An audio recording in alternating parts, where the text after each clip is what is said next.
saya ingin nanya, kenapa Nabi Muhammad SAW diperintahkan untuk mengajak ahlul kitab agar berhukum kepada Al-Quran saja? Siapa yang tahu jawabannya? Padahal itu kan kitab suci juga. Jawabannya adalah karena di dalam kitab-kitab suci Taurat, Injil terjadi perubahan. Itu sebabnya. Nah, sedangkan Al-Quran dijaga oleh Allah Subhanahu wa taala. Lalu hukum mempelajari Injil sekarang, Perjanjian Lama, Perjanjian Baru, hukum mempelajari Taurat, apa? Nanti kita akan baca sini. Penulis kemudian membawakan surat Al-Maidah ayat 49, wa anihkum bainahum bima anzalallah. Berhukumlah atau putuskanlah hukum di antara mereka, yaitu kaum Yahudi dan Nasrani, dengan apa yang diturunkan oleh Allah, yaitu Al-Quran. Wala tattabi' ahwa'ahum, jangan mengikuti hawa nafsu mereka, yaitu yang ada dalam kitab Taurat dan Injil, karena sudah terjadi perubahan, dan perubahan itu sesuai dengan hawa nafsu. Ya, perubahan itu sesuai dengan hawa nafsu. Makanya Allah mengatakan wala tattabi' ahwa'ahum, janganlah kalian mengikuti hawa nafsu mereka. Taib. Kemudian penulis membawakan dalil, yaitu minas sunnah, dari hadis Rasul sallallahu alaihi wasallam, bahwa dalil tentang Al-Quran adalah penghapus hukum sebelumnya, dan Al-Quran adalah penyempurna hukum sebelumnya. Tidak ada seorang pun yang berhak berhukum kecuali dengan hukum Al-Quran. Nah, dalilnya salah satunya adalah hadis riwayat Imam Ahmad dan Imam Ad-Darimi, bahwa Umar bin Khattab mendatangi Rasul sallallahu alaihi wasallam dengan membawa beberapa lembar dari kitab Taurat yang beliau dapatkan dari ahlul kitab, yaitu orang Yahudi dan Nasrani. Kemudian Nabi Muhammad SAW marah. Nah, ini hukumnya. Kalau seandainya tidak ada maslahat untuk membela agama Islam, maka tidak perlu untuk membaca kitab Injil dan Taurat. Kenapa? Karena kitab Al-Quran sebagai penyempurna sudah mencukupi.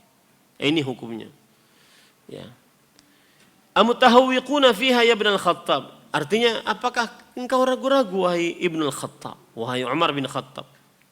Kenapa engkau baca-baca kitab itu? Ya. Walladzi nafsi biyadih.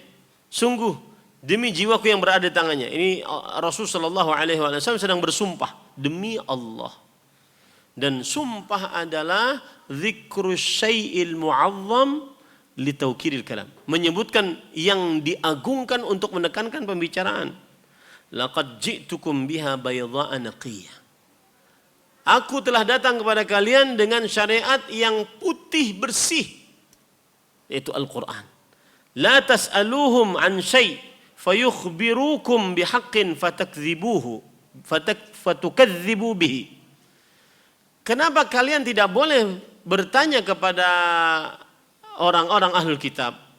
Nanti orang-orang ahlul kitab tersebut menjawab kalian dengan yang benar. Lalu karena dia ahlul kitab, kalian malah mendustakannya. Nah, itu sebabnya. Itu satu. Jadi kenapa kita tidak boleh? Ini juga nasihat ya kepada kawan-kawan yang mungkin di media sosial sering sekali terjadi perdebatan antara mantan kiai dengan mantan Nasrani gitu ya. Maka saya nasihatkan akan lebih baik sekali jika perdebatan tersebut tidak di khalayak ramai. Kenapa demikian? Karena tidak semua orang bisa mencerna apa yang disampaikan. Jangan-jangan syubhat yang disampaikan masuk ke dalam relung-relung hati seorang muslim. Akhirnya susah untuk menjawabnya, akhirnya dia termakan syubhat, akhirnya dia keluar dari agama Islam. Maka hati-hati. Ya, mungkin niatnya kan untuk berdakwah, membela agama Allah Subhanahu wa taala, tetapi harus difikirkan ma'alat, harus difikirkan apa-apa yang akan terjadi dari perbuatan kita.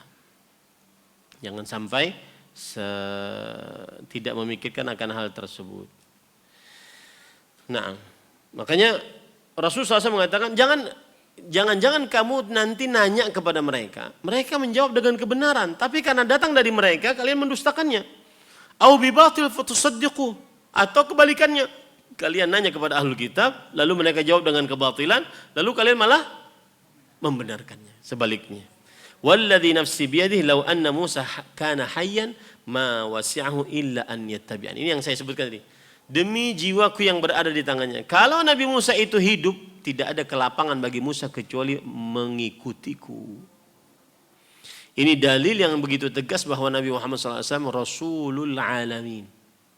Rasul untuk alam semesta, bukan hanya untuk orang Arab.